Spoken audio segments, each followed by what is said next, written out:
सम्मानीय सभामुख महोदय, सभामुख महोदयको अनुमतिले सबैभन्दा पहिले हाम्रो दल नेकपा एमाले र स्वयं मेरो आफ्नो तर्फबाट प्रतिनिधि सभाका सबै मान्य सदस्यज्यूहरूलाई हार्दिक अभिवादन व्यक्त गर्न चाहन्छु र प्रस्तुत प्रस्तावमाथि आफ्ना केही भनाइहरू राख्ने अनुमति चाहन्छु। सभामुख महोदय, भनिन्छ इतिहास दुईचोटि दोहोरिन्छ, पहिले दुखान्तको रूपमा र दोस्रो चोटि विद्रूप भएर अर्थात् प्रहसनको रूपमा। आज कता कता मलाई त्यो इतिहासको एउटा स्मरण भइरहेको छ। आज प्रधानमन्त्रीको रूपमा भर्खर विश्वासको मत मागेर यहाँबाट आफ्नो सिटमा फर्किनुभएका सम्मानीय शेरबहादुर देउवा गृहमन्त्री हुनुहुन्थ्यो 2048 साल पछि बनेको नेपाली कांग्रेसको सरकारमा। 2051 सालमा प्रधानमन्त्री गिरिजाप्रसाद कोइरालाले सरकारको नीति र कार्यक्रममाथि मतदान हुने क्रममा, उहाँको पक्षमा मतदान हुने कार्यक्रममा नेपाली कांग्रेसकै 36 जना सांसदहरू अनुपस्थित रहनुभयो र त्यो सरकार ढल्यो।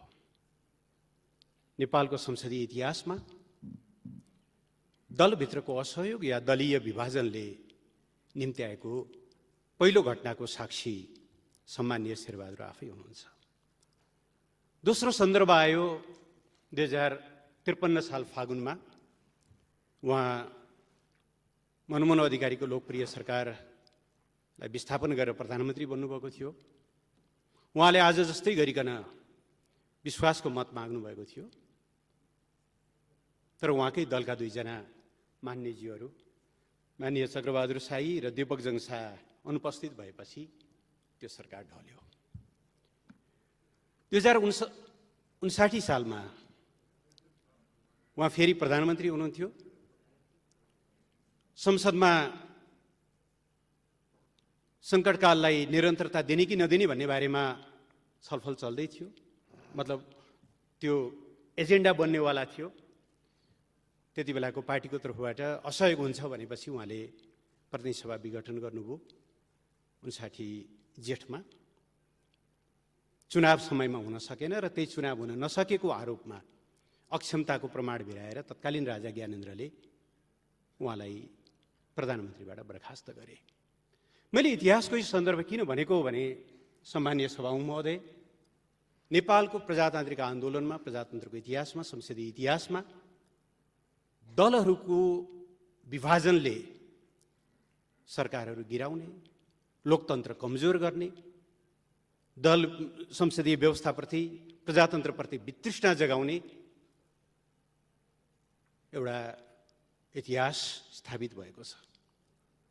मैले प्रहसन किन भनेको, विद्रूप स्थिति किन भनेको भने, तीन चोटि दलीय विभाजनको शिकार बनेर पहिला गृहमन्त्रीको रूपमा, पछाडि दुईचोटि प्रधानमन्त्रीको रूपमा बाहिरिनुभएका माननीय शेरबहादुर देउवा, सम्मानीय शेरबहादुर देउवा आज 76.5 को एउटा अपव्याख्या, जसले 32 वर्ष अगाडि हामीले समाप्त पारेको निर्दलीय व्यवस्थालाई जसकेलाबाट छिराउने काम गरेको छ, त्यसैको सहारा लिएर प्रधानमन्त्री बन्दै हुनुहुन्छ। मैले यो बेला शुभकामना दिन, समर्थन गर्न कसरी गर्ने होला, एउटा बडो अप्ठ्यारो स्थिति सिर्जना भएको छ। सम्मानीय सभामुख महोदय, मैले यो विषय आज नेकपा एमाले सरकारबाट बाहिरिनु पर्यो, प्रतिपक्षमा बस्नु पर्यो भनेर भनिरहेको छैन। सभामुख महोदय, नेपाल कम्युनिस्ट पार्टीको स्थापना 2006 सालमा भएको थियो।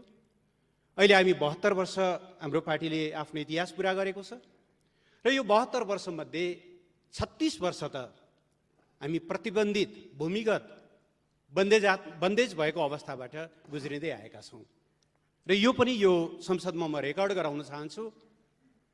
2006 सालमा जन्मेको पार्टीलाई 7 सालको क्रान्ति लगत्तै नेपाली कांग्रेस समेत सम्मिलित सरकारले प्रतिबन्ध लगाएको थियो। हामी 5 वर्षसम्म प्रतिबन्धित अवस्थामा काम गरेका थियौँ। पञ्चायतको राजाको त कुरै गर्नु परेन। त्यस कारणले प्रतिबन्धित हुनु, विपक्षमा रहनु हाम्रा लागि सामान्य विषय हो। सभा महोदय, बहुदल आएपछिका 30-32 वर्षमा पनि अधिकांश समय हामी प्रतिपक्षमा छौँ र त्यो प्रतिपक्षमा रहँदा हामीले के कति भएका छौँ मैले त्यतातिर जान चाहन्न। प्रश्न को सत्तामा गयो को सत्तामा गएन भन्ने कुरा होइन। प्रश्न गेम फेयर भयो कि भएन भन्ने हो, प्ले फेयर भयो कि भएन भन्ने हो। र आज हामीलाई सरकारबाट बाहिरिएको कुरामा होइन, प्रणाली भत्किँदै गरेको सन्दर्भमा छ। प्रधानमन्त्रीबाट हट्नु पर्यो भन्ने पनि चिन्ता होइन सभा महोदय। लोकप्रिय प्रधानमन्त्री मनमोहन अधिकारी जम्मा 9 महिना उहाँले काम गर्नुभयो। आज पनि नेपाली जनताको जिब्रोमा हुनुहुन्छ, मनमनमा हुनुहुन्छ, मुटुमा हुनुहुन्छ। बर्दियामा बाढी आएको बेलामा बाढीको निरीक्षण गरेर फर्किने क्रममा हेलिकप्टर दुर्घटनाबाट 6000 फिट माथिबाट तल झर्नुभयो, घाइते हुनुहुन्थ्यो। अविश्वासको प्रस्तावमा उठाइएका मेरो बारेमा लागेका आरोपहरूको जवाफ मैले सदनमा उपस्थित भएर दिन्छु भन्दा केही दिन पनि नकुरिकन उहाँलाई टिचिङ हस्पिटलबाट जवाफ दिन बाध्य बनाएर सरकारबाट हटाइएको पनि हामीलाई सम्झना छ। हामी सर्लक्क हटेका हौँ। हामी कमब्याक गऱ्यौँ। फेरि याद रहोस्, हामीले कमब्याक गऱ्यौँ 2054 सालको स्थानीय तहको निर्वाचनमा शानदार झन्डै 2/3 सहित। अस्ति धेरै लामो समय भएको छैन, 73 साल साउनमा 9 गते होला सम्भवतः, सम्मानीय प्रधानमन्त्री केपी शर्मा ओलीलाई यस्तै गरी दोष यति थियो उहाँले नाकाबन्दीको सामना गर्नुभयो, दोष यति थियो उहाँले चीनसँग पारवन सन्धि गर्नुभयो, दोष यति थियो क्रान्ति पुरा भइसकेपछि अब विकासका समृद्धिका सपना देख्नुपर्छ भनेर उहाँले सपना देखाउन थाल्नुभयो। 9 महिनाको बिचमा उहाँलाई हटाइयो। हामी सर्लक्क हट्यौँ। कमब्याक गरेको कुरा सदनलाई जानकारी नै छ। त्यसकारणले प्रश्न हामी सरकारबाट हट्दैछौँ, प्रधानमन्त्रीबाट हट्दैछौँ भन्ने कुरा बिल्कुलै होइन। तर यसका लागि हामीले आज कुन विधि अवलम्बन गर्दैछौँ? नेकपा एमाले विधिको शासनमा विश्वास गर्छ। संविधानको सर्वोच्चता, विधिको शासन, मानवाधिकार, शक्ति पृथकीकरण हामीले अवलम्बन गरेको जनताको बहुदलीय जनवादका अविभाज्य अङ्गहरू हुन्। कसैले कर गरेर लडाईँ जित्न नसकेर हारेपछि बाध्य भएर स्वीकार गरेका विषय होइन नि, हाम्रा कन्भिक्सनका कुराहरू हुन्। त्यसबाट जतिसुकै अप्रिय होस् हामी सम्मानित सर्वोच्च अदालतका फैसलाहरूलाई मान्छौँ, त्यो कुरालाई स्वीकार गर्छौँ। तर आज हामीलाई चिन्ता सम्मानीय सभा महोदय, लोकतन्त्र अडिएका पिलरहरू खल्बलिन थाले भन्ने कुरामा छ। लोकतन्त्रका पिलरभित्र एउटा महत्त्वपूर्ण पिलर शक्ति पृथकीकरणको सिद्धान्त अर्थात् नियन्त्रण र सन्तुलन हो। कुनै पनि लोकतान्त्रिक प्रणालीले सर्वोच्च अदालतले सिधै प्रधानमन्त्री तोक्ने कुराको कल्पना गर्दैन, अपेक्षा गर्दैन। आज हामी यो विषय राष्ट्रिय राजनीतिमा छिराइरहेका छौँ। धन्यवाद पनि सम्मानीय प्रधानमन्त्रीले दिनुभयो। मलाई एउटा याद भयो, सम्मानीय सभा महोदय, घरिघरि म इतिहासतिर पनि फर्किनेछु। 2061 साल जेठमा होला सम्भवतः सम्मानीय प्रधानमन्त्री शेरबहादुर देउवा राजाबाट प्रधानमन्त्री नियुक्त हुनुभयो। त्योभन्दा अगाडि 59 असोजमा उहाँलाई बर्खास्त गरिएको थियो। त्यति बेला उहाँले भनेको कुरा म सम्झिन्छु, मैले आज श्री 5बाट न्याय पाएँ। श्री 5ले दिनुभएको त्यो न्याय माघ 19मा गएपछि कहाँ गयो हामी सबैलाई थाहा छ। आज इतिहास 5 जना श्रीमानहरूबाट माननीय शेरबहादुर देउवा प्रधानमन्त्री नियुक्त हुनुभएको छ। उति बेला श्री 5, अहिले श्रीमान 5।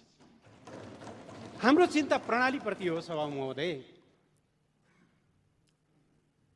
ल एकछिनको निम्ति मानिलिउँ प्रतिनिधि सभा विघटन गलतै थियो भन्ने हो भने पनि अदालतले सर्लक्क भकुण्डो ल्याएर ल खेलाडी तिमीहरू नै हो सत्ता र प्रतिपक्ष, फल्नाले फाउल गर्यो, ल तिमीहरू आफै जहाँबाट फाउल भएको थियो त्यही अस्ति भर्खरै हामीले युरो कप देख्यौँ, कोपा अमेरिका देख्यौँ, रेफ्रीले के गरे जहाँ फाउल भयो त्यहाँ सानो पाउडर छरेर मार्क लगाएर बल त्यहीँ लगेर त्यहीँबाट फ्री किक दिनुपर्ने हो कि के दिनुपर्ने हो, त्यही पेनाल्टी दिनुपर्ने हो, त्यहीँबाट दिएको होइन र।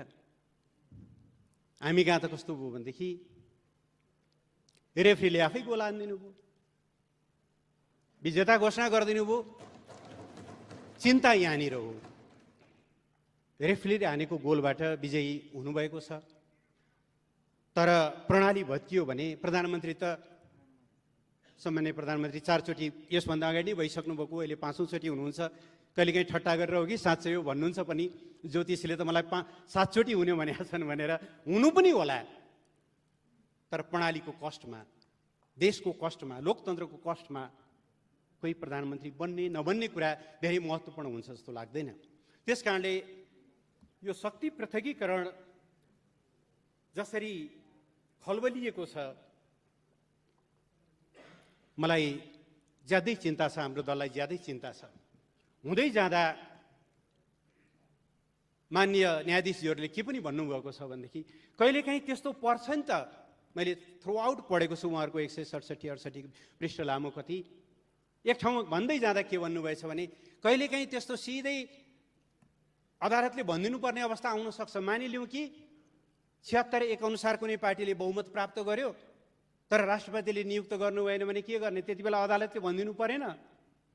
कहाँको परिकल्पना होला यो? यसो गरेर लोकतन्त्र बलियो होला? हामी गाउँघरबाटै आएका छौँ, अधिकांश ओदानमा दाउराले भात पकाएर आएका छौँ।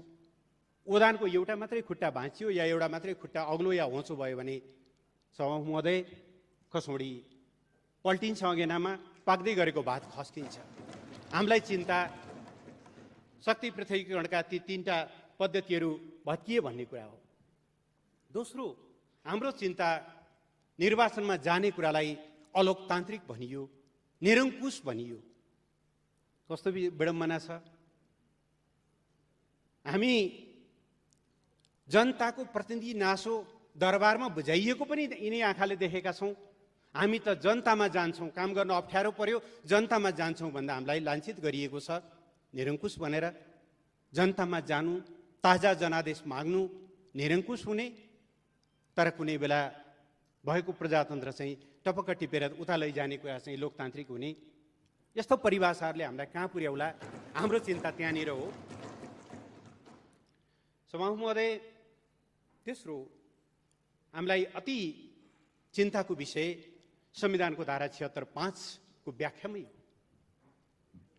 संविधान अक्षरहरूको सँगालो मात्रै होइन सभामुख महोदय, संविधान एउटा यस्तो एडिफिस हो जसको शिरदेखि प्रस्तावनादेखि लिएर हाम्रो संविधानको भन्ने भने हामी सार्वभौम सत्ता सम्पन्न नेपाली जनता भन्नेदेखि लिएर तल अनुसूचीको पुच्छारमा रहेका प्रत्येकलाई समग्रतामा राखेर हेर्नुपर्छ। छातीमा हात राखेर भनौँ सभामुख महोदय र सभामुख महोदय मार्फत यो सदनले के कहीँ कतै यो संविधानले हामीलाई निर्दलीय अभ्यास गर्ने छुट दिन्छ? हामी चुनावमा दलको तर्फबाट उम्मेदवारी दिएर जान्छौँ। माननीय शेरबहादुर देउवाले, सम्मानीय शेरबहादुर देउवाले पार्टी सभापतिको हैसियतले उहाँले कसैलाई टिकट दिनुहुन्छ, माननीय केपी शर्मा ओलीले पार्टी अध्यक्षको हैसियतले टिकट दिनुहुन्छ। त्यो टिकट लिएर हामी पार्टीको प्रतिनिधि भएर जनतामा जान्छौँ, घोषणापत्र लिएर जान्छौँ, चुनाव चिन्ह लिएर जान्छौँ। जनताले त्यो चुनाव चिन्ह, त्यो घोषणापत्र, त्यो कार्यक्रम, दलका नीतिहरू लिएर हामीलाई समर्थन या असमर्थन, असहयोग गर्छन्। त्यसका निम्ति तल भयानक लडाइँ भएको हुन्छ। देशका प्रमुख पार्टी हुनुको नाताले काङ्ग्रेस र एमालेको बिचमा चर्को प्रतिस्पर्धा हुन्छ, रुख कि सूर्य भन्ने बारेमा। लड्ने त्यसरी, चुनाव जितेर आउने यसरी, सरकार बन्ने बेलामा जो कसैले जहाँ भोट हाले पनि हुन्छ, फ्लोर क्रस गरे पनि हुन्छ, जसले जसलाई भोट दिए पनि हुन्छ, त्यस बापत हुइप लाग्दैन, त्यस बापत कारबाही गर्न पाइँदैन। आज कसैलाई सन्चो होला सभामुख महोदय, यस्तो सन्चो धेरैचोटि हुने गरेको देखेका हौँ हामीले विगतमा पनि। तर यो सन्चो, हामीलाई एकछिन प्राप्त भएको सन्चो म रेकर्ड गराउन चाहन्छु। नेपालको लोकतन्त्र, भर्खर स्थापित सङ्घीय लोकतान्त्रिक गणतन्त्रका लागि क्रोनिक बन्नेछ, क्यान्सर बन्नेछ, यसले हामीलाई समाप्त पार्नेछ। यसलाई धेरै ग्लोरिफाई नगरौँ। आज एमालेलाई अप्ठ्यारो होला, एमालेका केही साथीहरू दुईतिर बाँडिनु होला, त्यसले एकछिन क्षणिक रूपमा कसैलाई जित हार होला। प्रश्न हामीलाई त्यहाँ पनि छैन।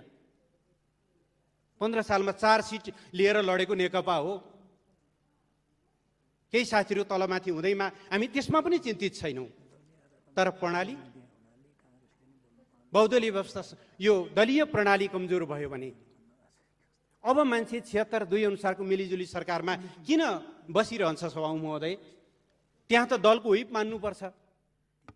त्यसलाई विश्वासको मत नदिकन स्किप गरेर 5 मा जान पाइयो भने मन लागेको ठाउँमा भोट हाल्न पाइयो, व्हिप लाग्ने भएन। हाम्रो संविधानले यस्तो परिकल्पना गर्छ र? तर अजीब व्याख्या भयो संविधानको। यसप्रति हामी एकदमै चिन्तित छौँ। महाभियोगमा पनि सांसदहरू स्वतन्त्र हुन पाउँछन्। सभामुख महोदय, संविधानले को मान्छे प्रधानमन्त्री बन्न पाउने, को प्रधानमन्त्री बन्न नपाउने भनेर प्रष्ट व्याख्या गरेको छ। तर सम्मानित सर्वोच्च अदालतले संविधानको त्यो प्रतिनिधि सभाको हरेक सदस्य यदि उसलाई दलको समर्थन छ या दलहरूको समर्थन छ भने प्रधानमन्त्रीको योग्य उम्मेदवार हो, हुन पाउँछ। यदि उसमा फौजदारी अभियोग लागेको छैन, नैतिक पतन देखिएको छैन आदि इत्यादि भने। तर 76-3 अनुसार विश्वासको मत नलिएको प्रधानमन्त्रीले 5 मा गएर क्यान्डिडेटै हुन पाउँदैन। यो संविधान संशोधन होइन र सभामुख महोदय? अदालतलाई संविधान संशोधन गर्न हो र हामीले भनेको? संविधानको त व्याख्या गर्ने पो भनेको हो। धेरै गम्भीर प्रश्नहरू उत्पन्न भएका छन्। सभामुख महोदय, म फेरि दोहोऱ्याएर भन्छु, हामी यी प्रश्नहरू सरकारबाट बाहिरिनु परेका कारणले गर्दै छैनौँ। 36 वर्ष बाहिरिएका थियौँ, प्रतिबन्धित अवस्थामा थियौँ, 20औं वर्ष प्रतिपक्षमा थियौँ, अरू केही वर्ष प्रतिपक्षमा बस्नु पर्ला। किनभने हाम्रा निम्ति जनता सर्वोच्च अदालत हुन्, हाम्रा निम्ति जनता सर्वोच्च भगवान हुन्। जनताको विश्वास भएसम्म हामीलाई कसैले बहिर्गमित गर्न सक्दैन। हामीलाई आज पनि विश्वास छ, प्रत्येक चोटि जब जनताले कोरोनाको खोप लगाउनेछन् यो सरकारलाई सम्झिनेछन्। किनभने 1,61,00,000 मात्रा खोप हामीले सुनिश्चित गरेका छौँ। जब प्रत्येक नागरिकले 72 सालको भूकम्पमा भत्किएका घर महिनौँ वर्षौँसम्म बाहिर बस्नु पर्दा त्यो अवस्थाबाट अहिले सुरक्षित घरमा फर्केका छन् 8 लाख परिवार। उनीहरूले धन्यवाद केपी ओली भन्ने छन्। बाराका, पर्साका टोर्नाडो पीडित नागरिकहरूले भन्ने छन् 869 घर परिवारलाई, जसलाई हामीले 5 महिनाको बिचमा घर बनाएर, सुरक्षित घर बनाएर दियौँ। उहाँहरूले सम्झिनेछन्। सुन्दरा आसपास धरहरा हेर्दै, दाहिनेपट्टि रानीपोखरी हेर्दै, चुच्चे नक्सा हेर्दै, सगरमाथाको बढेको 8,848.86 मिटर उचाइ हेर्दै सरकारलाई जनताले सम्झिरहनेछन्। हामीलाई त्यो कुरामा पिर छैन। 8,848.86 लिम्पियाधुरा, लिपुलेक र कालापानी, जसको बारेमा उच्चारणसम्म विगतमा गर्न सकिँदैन थियो, जसको बारेमा यहाँ आएका प्रस्तावहरूलाई अनेकौं जालजेल गरेर चाहिँ तुहाउने काम गरिएको थियो, ती कुराहरूमा जनताले सम्झिनेछन्। त्यसकारणले हामीलाई बाहिर जानु पर्यो भन्ने कुरामा होइन। हामीले बनाएका 50 भन्दा बढी नयाँ कानुनहरू जसले संविधानलाई पूर्ण रूपले फङ्सनल बनाएको छ, संहितालाई कार्यान्वयन गर्नका निम्ति हामीले गरेका कामहरू जसले आज 761वटै सरकारहरू फङ्सनल छन्। अल्पविकसित अवस्थाको कलङ्कको टीका मेटाएर हामी विकासशील देशमा स्तरोन्नत हुने चरणमा पुगेका छौँ। त्यो विषयमा जनताले सम्झिरहनेछन्। सीके राउत, जसले कुनै बेला पृथकतावादी अभियान, छुट्टै झण्डा, छुट्टै राज्य, छुट्टै राष्ट्रगान सहित आउँथे, आज शान्तिपूर्ण मूल प्रवाहमा आएका छन्। नेपाली जनताले त्यो अखण्डतामा सम्झिनेछन्। संविधान जारी भएर पनि हिंसा रोकिएन। नेकपा विप्लव समूह हिंसाकै बाटोमा थियो, उहाँहरू अहिले शान्तिपूर्ण बाटोमा फर्किनु भएको छ।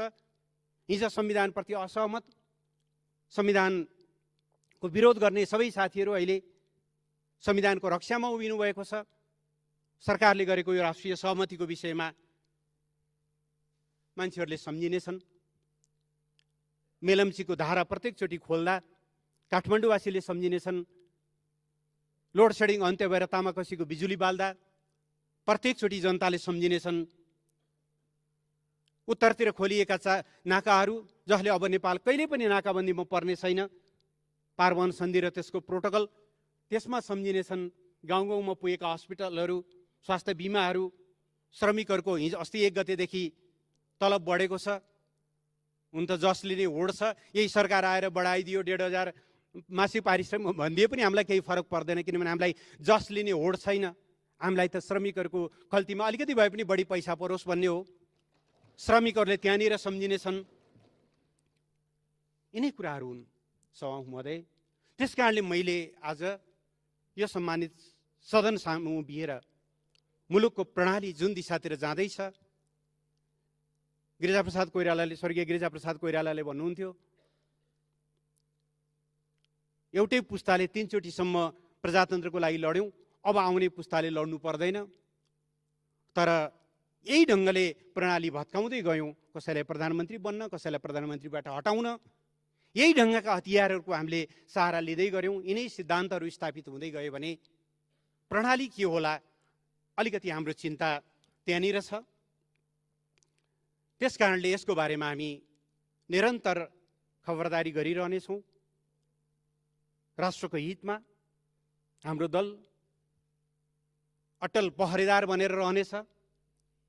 राष्ट्रियताका प्रश्नमा हामी 24 घण्टा चनाखो आँखा राखेर झिमिक्क नगरिकन निहालिरहनेछौँ भइरहेका गतिविधिहरूको बारेमा। देश र जनताको हितमा, लोकतन्त्र र संविधानको रक्षाका खातिर हामी रचनात्मक प्रतिपक्ष बस्नुको रूपमा रहनेछौँ। सभामुख महोदय, यस्तो रचनात्मक प्रतिपक्ष होइन जसले, मलाई फागुन 23 गते साँझ यस्तै बेलाको सम्झना आइरहेछ सभामुख महोदय। त्यति बेलाको सरकारले एसिड पीडितहरूमाथि भएको त्यो बर्बर अत्याचारलाई अन्त्य गर्नको लागि पीडकहरूलाई कानुनी दायरामा ल्याउन अध्यादेश ल्याएको थियो। तर त्यो अध्यादेश यहाँ पेश हुन पाएन। हामीले खोप लगाउन सुरु गरिसकेका थियौँ इमर्जेन्सी अथराइजेसन मार्फत। अध्यादेश नलाइकन, खोप सम्बन्धी ऐनमा संशोधन नगरिकन त्यो भ्यालिड हुँदैन थियो, वैध हुँदैन थियो। त्यो हामीले प्रस्तुत गर्न पाएनौँ। सत्यनिष्ठ मेलमिलाप आयोग, बेपत्ता व्यक्ति छानबिन सम्बन्धी आयोगका म्यादहरू सकिन लागेका थिए। ती अध्यादेशहरू प्रस्तुत हुनु पाएनन्। हामीले एउटा बडो दारुण दृश्य देखेर त्यस दिन फर्किनु पर्यो। हामी त्यस्तो प्रतिपक्ष होइन सभामुख महोदय।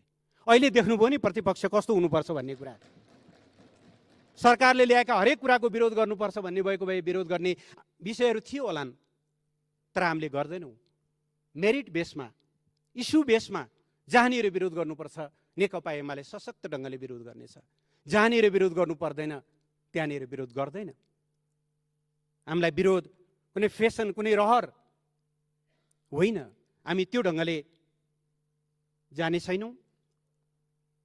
हाम्रो एउटै आग्रह छ। म धन्यवाद भन्न चाहन्छु सम्माननीय प्रधानमन्त्रीज्यूलाई कि उहाँले अघिल्लो सरकारले थालेका राम्रा कामहरूले निरन्तरता पाउनेछन् भन्नुभयो। त्यसले निरन्तरता पाउने कुरामा यहाँले प्रतिपक्ष सकारात्मक रहेको पाउनुहुनेछ। तर कुनै बहानामा तिनीहरूलाई उल्ट्याउन खोजियो भने फेरि प्रतिपक्षको भूमिकामा हामी सशक्त ढङ्गले नै प्रस्तुत हुनेछौँ। सम्मानीय सभामुख महोदयले देशको स्थितिको निम्ति, देशको अहिलेको अवस्थाको निम्ति सहकार्य, सहमति, समझदारीको कुरा गर्नुभयो। राम्रो कुरा हो। हामी चाहन्छौँ त्यस्ता संस्थाहरू, त्यस्ता आसनहरू, त्यस्ता गरिमामय पदहरू सबैका साझा बन्न सकुन्। त्यो भूमिका व्यवहारमा सबैतिरबाट प्रकट हुन सकोस्। यिनै कुराहरू राख्दै सम्मानीय सभामुख महोदय, नटसेलमा म यही भन्न चाहन्छु, जुन बाटोबाट, जुन विधिबाट सरकार परिवर्तन भयो, त्यो विधि, त्यो बाटो मुलुकको लोकतन्त्रका निम्ति दूरगामी नकारात्मक प्रभाव पर्ने बाटोबाट आएको हुनाले यसचोटि सम्माननीय प्रधानमन्त्री शेरबहादुर देउवालाई नेकपा एमाले समर्थन गर्न नसक्ने, विश्वासको मत दिन नसक्ने, हामी प्रतिपक्षमा रहने र प्रतिपक्षमा रहेर जनताको भूमिका तदनुरूप निर्वाह गर्ने जानकारी गराउँदै म आफ्नो भनाइलाई टुङ्ग्याउन चाहन्छु। धन्यवाद, नमस्कार।